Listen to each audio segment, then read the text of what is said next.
അസ്സലാമു അലൈക്കും വറഹ്മത്തുള്ളാഹി വബറകാതുഹു.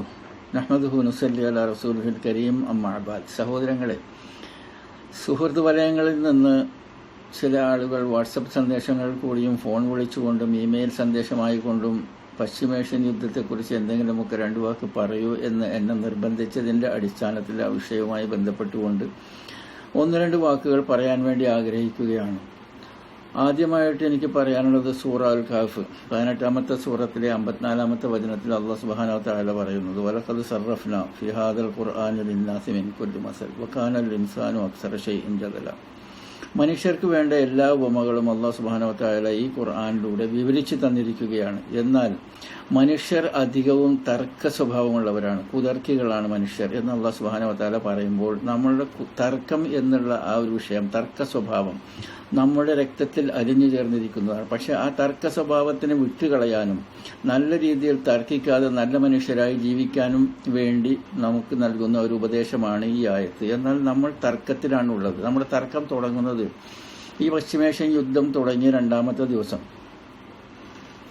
ഇറാന്റെ പരമോന്നത നേതാവിനെ അവർ വധിച്ചു കളയുകയും ആ അതിനെ മഹത്വവൽക്കരിച്ചുകൊണ്ട് അദ്ദേഹം ഷഹീദാണ് എന്ന് പറഞ്ഞുകൊണ്ട് കുറേ ആളുകൾ രംഗത്ത് വന്നു കഴിഞ്ഞപ്പോൾ സലഫി സഹോദരങ്ങളും അത്തരത്തിൽ ചിന്തിക്കുന്ന ആളുകളുമൊക്കെ ചരിത്രത്തിന്റെ ഏടുകൾ ജനങ്ങളുടെ മുൻപിൽ നിരത്തിക്കൊണ്ട് പറഞ്ഞു, ഇറാനിൽ ഉള്ള ഭരണകൂടം എന്ന് പറയുന്നത് ഷിയാക്കളാണ്. ഷിയാക്കളെ സംബന്ധിച്ചോളം മുസ്ലിങ്ങളെ, മറ്റ് സുന്നി മുസ്ലിങ്ങളെ ഉന്മൂലനം ചെയ്യുക എന്നുള്ളതാണ് അവരുടെ ലക്ഷ്യം.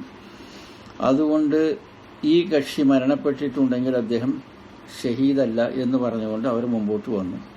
തിരിച്ച് മറുഭാഗക്കാർ അദ്ദേഹം ഷഹീദ് തന്നെയാണ് എന്ന് പറഞ്ഞുകൊണ്ട് അവർ അതിൽ ഉറച്ചു നിന്നു. അങ്ങനെ ഒരു തർക്കം ആദ്യമായിട്ട് ഉടലെടുത്തു. ആ തർക്കം ഇന്നും നടന്നുകൊണ്ടിരിക്കുകയാണ്. ഈ തർക്കത്തിന് ഒരൊറ്റ ഹദീസ് കൊണ്ട് നമുക്ക് പ്രതിവിധി കണ്ടെത്താവുന്നതാണ്. അന്നസായിയും തിർമിദിയും ഉദ്ധരിച്ചിട്ടുള്ള ഹദീസ് അബൂ ഹുറൈറ റളിയല്ലാഹു അൻഹുവിൽ നിന്ന് റിപ്പോർട്ട് ചെയ്യുന്നു.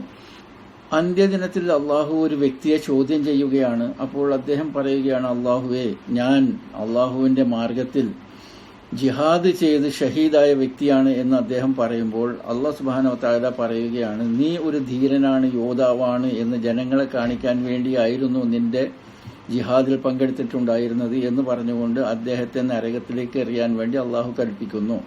രണ്ടാമതായിട്ട് ഒരു വ്യക്തി, അദ്ദേഹം അള്ളാഹുവിനോട് പറയുകയാണ്, ഞാൻ അള്ളാഹുവിന് വേണ്ടിയിട്ട് ദീൻ പഠിച്ചു, പണ്ഡിതനായി, ഖുർആൻ ഓതി ജനങ്ങളെ കേൾപ്പിച്ചു, അള്ളാഹുവിന്റെ മാർഗത്തിലേക്ക് ജനങ്ങളെ ക്ഷണിച്ചു എന്ന് പറഞ്ഞപ്പോൾ അല്ലാഹു സുബ്ഹാനഹു വ തആല പറയുകയാണ്, നീ ദീൻ പഠിച്ചതും അതൊക്കെ നിന്നെ ജനങ്ങൾ പണ്ഡിതനാണ് എന്ന് നിന്നെ വിലയിരുത്താൻ വേണ്ടിയും പ്രശംസ പിടിച്ചു പറ്റാൻ വേണ്ടിയും ഖുർആൻ ഓതി ജനങ്ങൾക്ക് കൊടുത്തത് താൻ ഒരു ഖാരിയാണ്, ഖുർആൻ ഓതുന്ന ആളാണെന്ന് ജനങ്ങളിൽ നിന്ന് പ്രശംസ പിടിച്ചു പറ്റാൻ വേണ്ടിയാണ് നീ ചെയ്തത് എന്ന് പറയുകയും അദ്ദേഹത്തെ നരകത്തിലിടാൻ കൽപ്പിക്കുകയും ചെയ്യുന്നു. മൂന്നാമതായിട്ട് അള്ളാഹ് ഒരുപാട് സ്വത്തുകൾ നൽകപ്പെട്ടിട്ടുള്ള ഒരു വ്യക്തി, അദ്ദേഹം അള്ളാഹുവിൻ്റെ അടുത്ത് വന്ന് പറയുകയാണ്, അള്ളാഹു എന്ന് എനിക്ക് ഒരുപാട് സ്വത്തുകൾ നൽകി, ആ സ്വത്തുക്കളെല്ലാം തന്നെ ഞാൻ അള്ളാഹുവിന്റെ മാർഗത്തിൽ ചെലവാക്കുകയുണ്ടായി, എനിക്ക് സ്വർഗം നൽകണമേ എന്ന് പറഞ്ഞപ്പോൾ അല്ലാഹു സുബ്ഹാനഹു വ തആല പറയുന്നത്, നീ ഈ സ്വത്തുക്കളൊക്കെ ചെലവാക്കിയിട്ടുണ്ടായിരുന്നത് അള്ളാഹുവിനെ തൃപ്തിപ്പെടുത്താൻ വേണ്ടിയല്ല, മറിച്ച് താനൊരു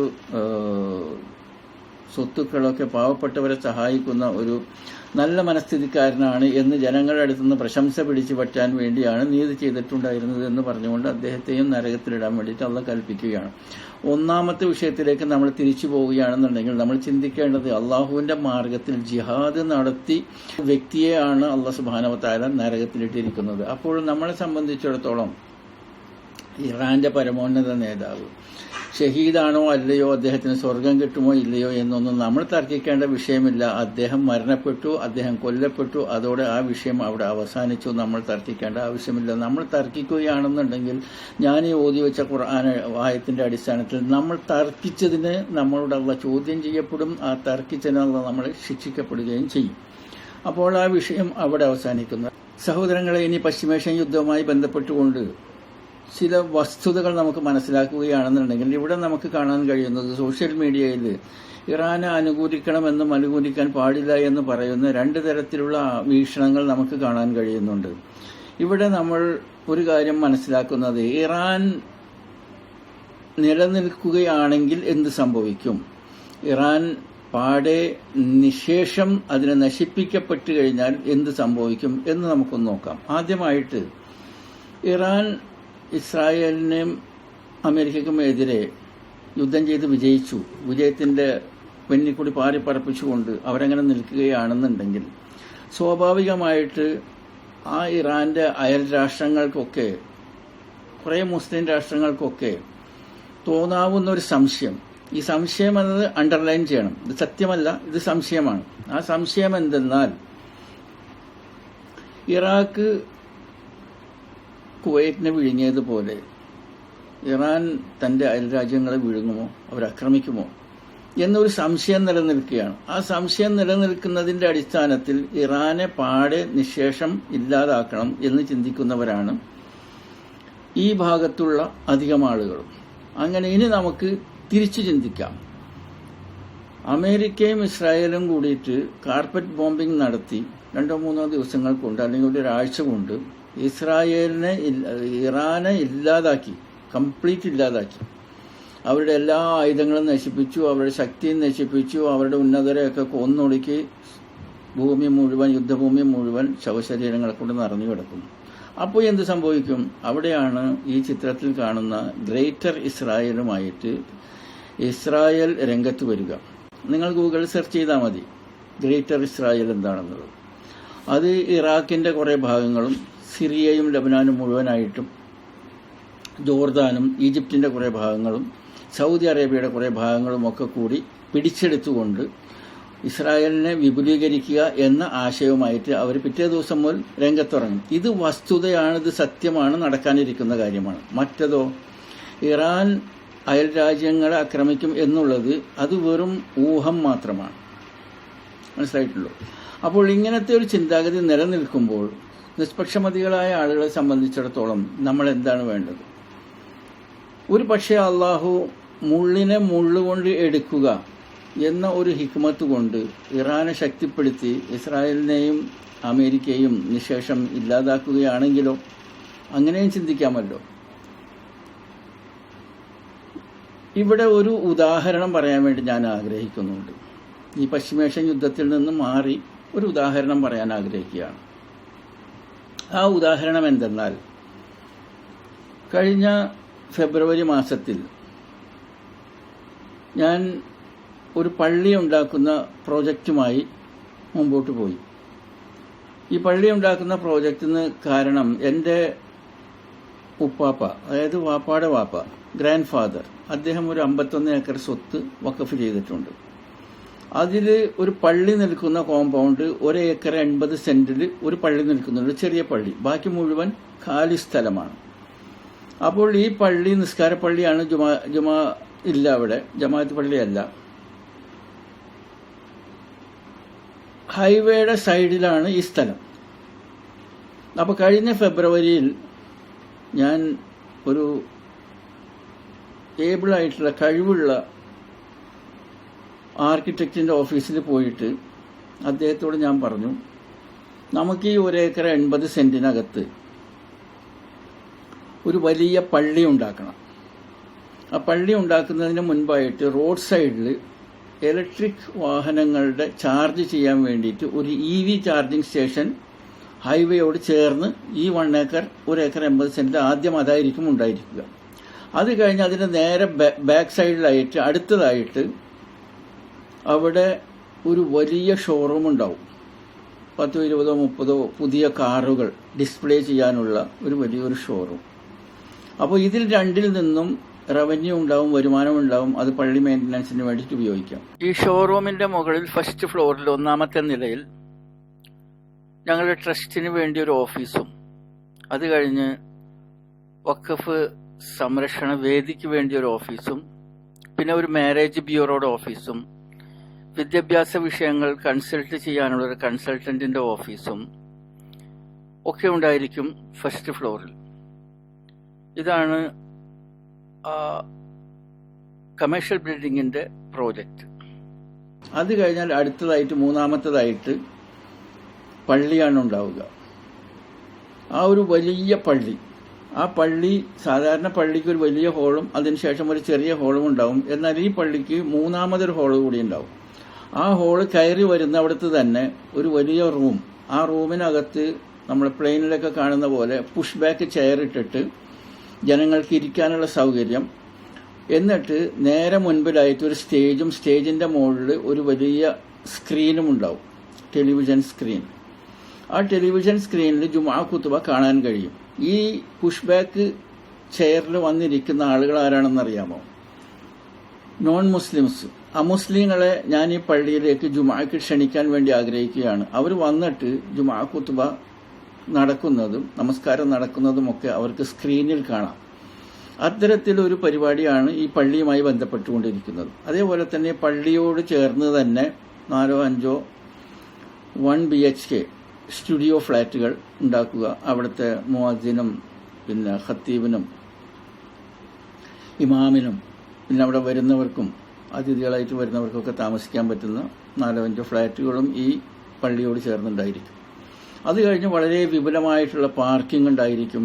ആ പാർക്കിങ്ങിന് ശേഷം ഖുർആനൊക്കെ ഹിഫ്സാക്കാൻ വേണ്ടിയിട്ട് ഒരു മദ്രസ. ആ മദ്രസ കഴിഞ്ഞാൽ അടുത്തതായിട്ട് 2 വലിയ മണ്ഡപങ്ങൾ. അവിടെ നിർധനരായിട്ടുള്ള ആളുകൾക്ക് വിവാഹം നടത്താൻ വേണ്ടിയിട്ട് നമുക്കതിനെ ചെറിയൊരു പേരിനൊരു വാടക മേടിച്ച് കൊടുക്കാൻ കഴിയും. തന്നെയുമല്ല, ഇവിടെ ഈ മണ്ഡപത്തിൽ ആഴ്ചകൾ തോറും ഇസ്ലാമിക ക്ലാസുകൾ നടത്താൻ വേണ്ടി ആഗ്രഹിക്കുന്നുണ്ട്. കുട്ടികളെയെല്ലാം പങ്കെടുപ്പിച്ചുകൊണ്ട്, യുവാക്കളെ പങ്കെടുപ്പിച്ചുകൊണ്ട് ഖുർആനിക ക്വിസ് മത്സരങ്ങൾ നടത്തി അതിലൊരു വലിയ സമ്മാനങ്ങളൊക്കെ കൊടുക്കുന്ന ഒരു വലിയ പ്രോജക്റ്റാണ് ഇവിടെ വരുന്നത്. അത് കഴിഞ്ഞ ഫെബ്രുവരിയിലാണ് ഞാൻ ആ പരിപാടിയുമായി മുമ്പോട്ട് വന്നത്. മാർച്ച് മാസത്തിൽ വളരെ കഴിവുള്ള ഒരു ആർക്കിടെക്ട് ഓഫീസിനകത്ത് ഞാൻ പോയിരുന്ന് ഈ പദ്ധതികളെല്ലാം അദ്ദേഹത്തിന് വിവരിച്ചു കൊടുത്തു. എന്നിട്ട് പറഞ്ഞു ഇതിൻ്റെ ഒരു ആർക്കിടെക്ചറൽ ഡ്രോയിങ് ഉണ്ടാക്കി തരാൻ വേണ്ടി ആവശ്യപ്പെടുകയും അതിന് ഞാൻ അഡ്വാൻസ് കൊടുക്കുകയും ചെയ്തിട്ടുണ്ട്. അങ്ങനെ ഇൻഷാ അല്ലാഹ് അടുത്ത് തന്നെ ഈ പണി തുടങ്ങും.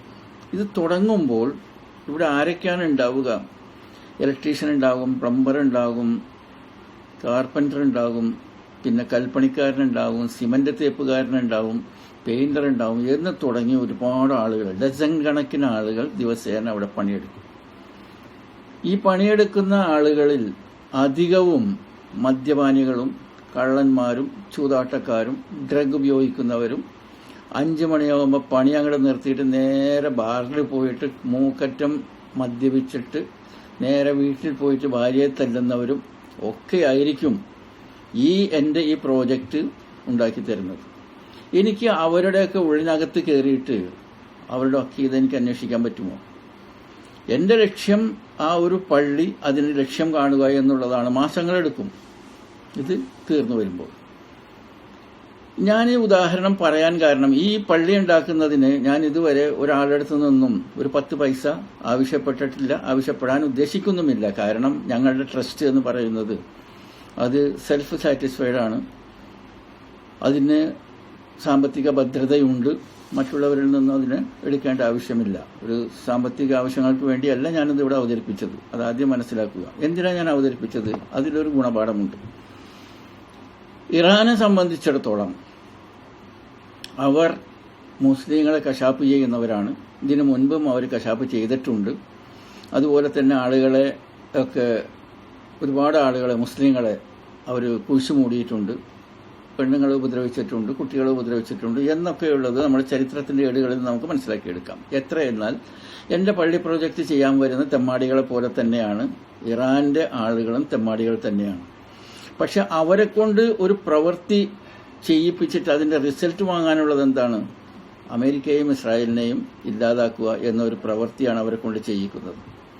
അപ്പോൾ ആ ഒരു പ്രവൃത്തി അവരെ കൊണ്ട് ചെയ്യിക്കുന്നെങ്കിൽ നമ്മളെ സംബന്ധിച്ചിടത്തോളം നമുക്ക് അള്ളാഹുവിനോട് പറയാനുള്ളത്, ഈ തെമ്മാടി രാഷ്ട്രത്തെ കൊണ്ട് അവരെക്കാളും വലിയ തെമ്മാടിയായിട്ടുള്ള ഇസ്രായേലിൽ നിന്നും അമേരിക്കയിൽ നിന്നും നമുക്ക് മോചനം ലഭിക്കാൻ സാധ്യതയുണ്ടെങ്കിൽ അള്ളാഹുവെ നീ ഇറാനെ സഹായിക്കണമേ എന്നാണ് ഒരു സത്യവിശ്വാസി ചിന്തിക്കുന്നത്, അല്ലെങ്കിൽ അദ്ദേഹം ദുആ ചെയ്യുന്നത്. അതൊന്നും തുറന്നു പറയുന്നതിനൊന്നും നമ്മൾ മടിക്കേണ്ട ആവശ്യമില്ല. അതും വെച്ചുകൊണ്ട് നമ്മൾ തർക്കിക്കേണ്ട ആവശ്യവുമില്ല. പശ്ചിമേഷ്യൻ യുദ്ധത്തിൽ ഇറാൻ കൈക്കൊള്ളുന്ന ഒരു നയം നമ്മളെ സംബന്ധിച്ചിടത്തോളം തീർത്തും അപലപനീയമാണ്. കാരണം അങ്ങാടിയിൽ തോറ്റതിന് അമ്മയോട് എന്ന രീതിയിൽ ഇസ്രായേൽ ഇറാനെ ആക്രമിക്കുന്ന സമയത്ത് അതിന് പകരമായി കൊണ്ട് GCC നാടുകളെ ആക്രമിക്കുന്നതിനെ ഒരിക്കലും ന്യായീകരിക്കാൻ കഴിയില്ല. അത് തീർച്ചയായിട്ടും അപലപനീയം തന്നെയാണ്. ഇത്തരത്തിൽ GCC നാടുകളെ ആക്രമിക്കുന്നത് കൊണ്ട് ഇസ്ലാമിനും മുസ്ലിമുകൾക്കും ഉണ്ടാകുന്ന ആ ഒരു ഡാമേജ് അത് വളരെ വലുതാണ്. അതിനെതിരെ GCC നാടുകളും അറബ് നാടുകളും മറ്റു വൻ ശക്തികളും ശക്തമായി പ്രതിഷേധിക്കേണ്ടതുണ്ട്, ശക്തമായി സംസാരിക്കേണ്ടതുണ്ട്.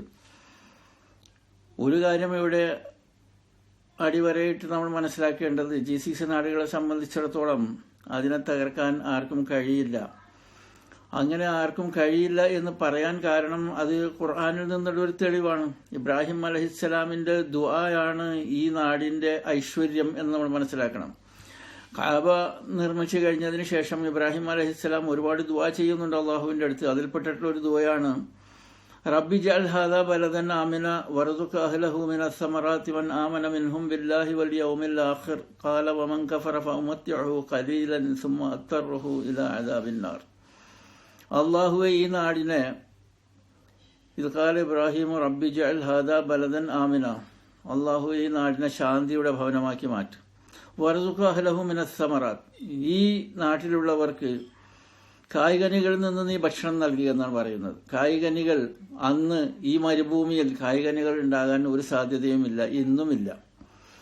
അത്തരത്തിൽ കായ്കനികൾ ഉണ്ടാകാൻ സാധ്യതയില്ലാത്ത ആ നാട്ടിൽ അന്നും ഇന്നും ലോകത്ത് എവിടെയൊക്കെ കായ്കനികൾ നല്ലതുണ്ടാകുന്നുവോ അതൊക്കെ എത്തിച്ചേരുന്നത് ഈ അറബ് നാടുകളിലാണ്. സൗദി അറേബ്യയും അതിന് ചുറ്റും കിടക്കുന്ന GCC നാടുകളിൽ നിങ്ങൾ ഏത് സമയത്ത് പോയി കഴിഞ്ഞാലും സീസൺ അല്ലാത്ത ഫ്രൂട്ട്സ്, ഫലങ്ങൾ നിങ്ങൾക്ക് ഭക്ഷണിക്കണമെന്നുണ്ടെങ്കിൽ, അതായത് ചക്കയാകട്ടെ മാങ്ങയാകട്ടെ വേറെന്തുമാകട്ടെ, സീസൺ അല്ലാത്ത സമയത്തുള്ളതും നിങ്ങൾക്ക് അവിടെ വാങ്ങിക്കാൻ കിട്ടും. ഇത് ഇബ്രാഹിം അലൈഹിസ്സലാമിന്റെ ദുആയുടെ ഖബൂലിയത്താണ്, അള്ളാഹു കബൂൽ ചെയ്തിട്ടുള്ളതാണ്.